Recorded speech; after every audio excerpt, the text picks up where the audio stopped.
नमस्कार, मैं हूं उत्तम पांडे और आप देख रहे हैं एजेड न्यूज़।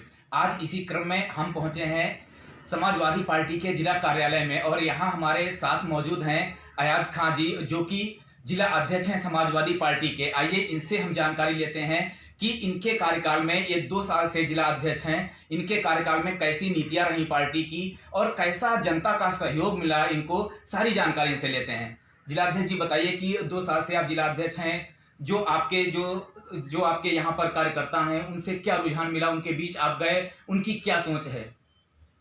सबसे पहले आपकी टीम को और आपको बहुत बहुत धन्यवाद जो आप यहाँ तक आए। मैं 2019 4 जनवरी को पार्टी नेतृत्व ने मुझे जिम्मेदारी दी। उसके बाद में थोड़े दिन के बाद लोकसभा चुनाव हुआ, फिर कुछ दिनों के बाद में विधानसभा उपचुनाव हुआ। उपचुनाव में हम अच्छे मतों से जीते। पार्टी कार्यकर्ताओं के अंदर बहुत सा निखार पैदा हो गया है, कार्यकर्ता जोश में हैं और समाजवादी पार्टी आने वाले 22 में 6 की 6 विधानसभा सीटें जीतेगी। अभी आपके क्षेत्र में जो सुरेश जी हैं, विधायक हैं यहाँ के, उन्होंने मात्र एक सीट निकाली है और उसके बारे में आपका क्या कहना है? 2017 के विधानसभा चुनाव में किन्हीं कारणों से हम 5 विधानसभा हार गए, 1 विधानसभा जीते। लेकिन 2019 में उपचुनाव हुआ और वैसे हम 1 सीट और जीत गए। हमारे पास इस वक्त 6 में 2 सीटें हैं। हमारे पार्टी कार्यकर्ता दिन रात मेहनत कर रहे हैं, किसानों के समर्थन में मेहनत कर रहे हैं, अल्पसंख्यकों के समर्थन में मेहनत कर रहे हैं, बेरोजगारों के समर्थन में मेहनत कर रहे हैं, घर घर जा कर के समाजवादी पार्टी के प्रचार प्रसार को बढ़ा रहे हैं। हमें पूरी उम्मीद है अपने नेता से, पार्टी कार्यकर्ताओं से, जनता से कि आने वाले विधानसभा में हम अच्छे से प्रदर्शन करेंगे।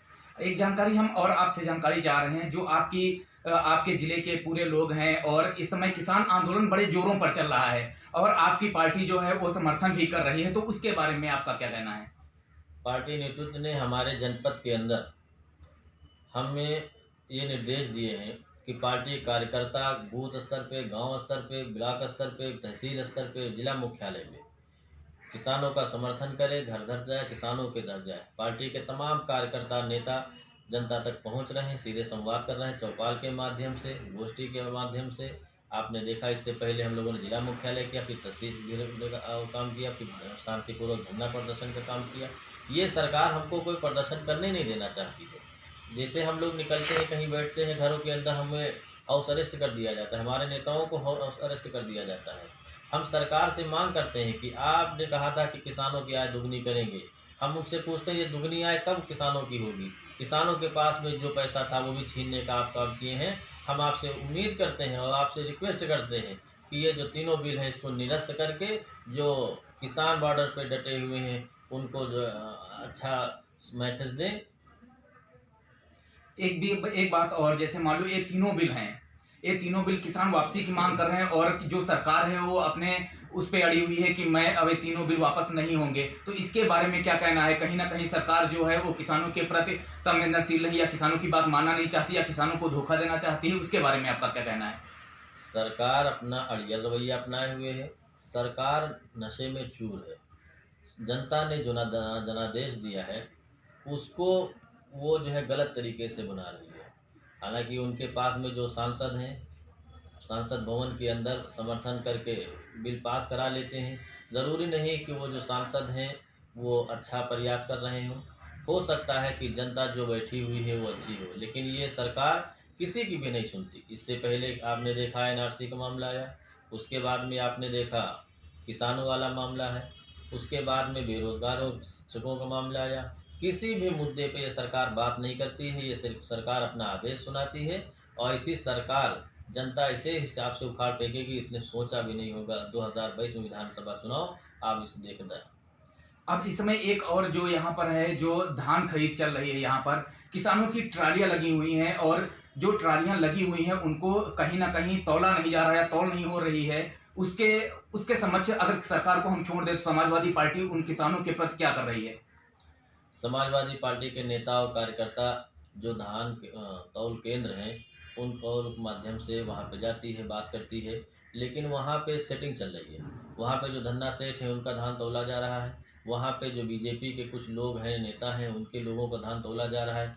आम जनता, आम किसानों का धान तौला नहीं जा रहा है। जो आपने देखा, यहाँ पे हज़ारों की संख्या में जिले के अंदर अलग अलग तहसीलों में ट्रालियाँ खड़ी हुई हैं। हम लोगों ने मांग की, डीएम से मांग की, क्रय केंद्र जो है बढ़ाए जाएँ वो बढ़ाने के बाद भी आप सुबह से जितनी लाइन देखेंगे शाम तक उतनी ही लाइन रहेगी, लेकिन जब आंकड़े देखेंगे तो ये पता लगेगा कई टन धान तौल गया और उसके बाद ट्रालियाँ वहीं की वहीं खड़ी रह गई। ये कौन लोग बाहर से आते हैं धान तौला के चले जाते हैं। ये मैं डीएम साहब से भी इस बारे में पार्टी के नेता मिले, लेकिन इस पर डीएम साहब चुप हैं। अब आने वाले 2022 में आपको लगता है या आप कहते हैं पूरे कॉन्फिडेंस के साथ आप कहते हैं कि समाजवादी पार्टी की सरकार आएगी तो सब कुछ सही हो जाएगा। आप कार्यकर्ताओं को क्या संदेश देना चाह रहे हैं, अपने कार्यकर्ताओं को हमारे चैनल के माध्यम से क्या संदेश देना चाह रहे हैं?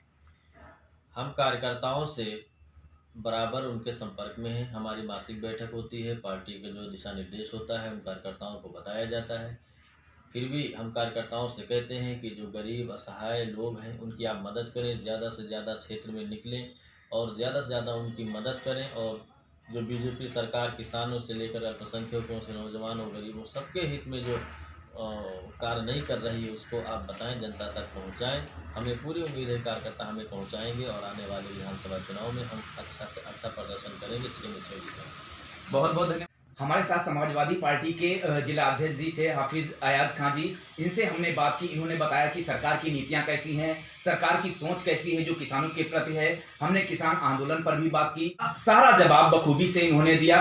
अब आगे यह देखना है कि सरकार जो है वो किसानों के प्रति संवेदनशील होती है, किसानों की बातों को मानती है या अपने ही रवैये पर अड़ी रहती है। बहुत बहुत धन्यवाद डॉक्टर साहब का, जो हाफिज अयाज जी हैं, जिला अध्यक्ष हैं। बहुत बहुत धन्यवाद और आप देखते रहिए।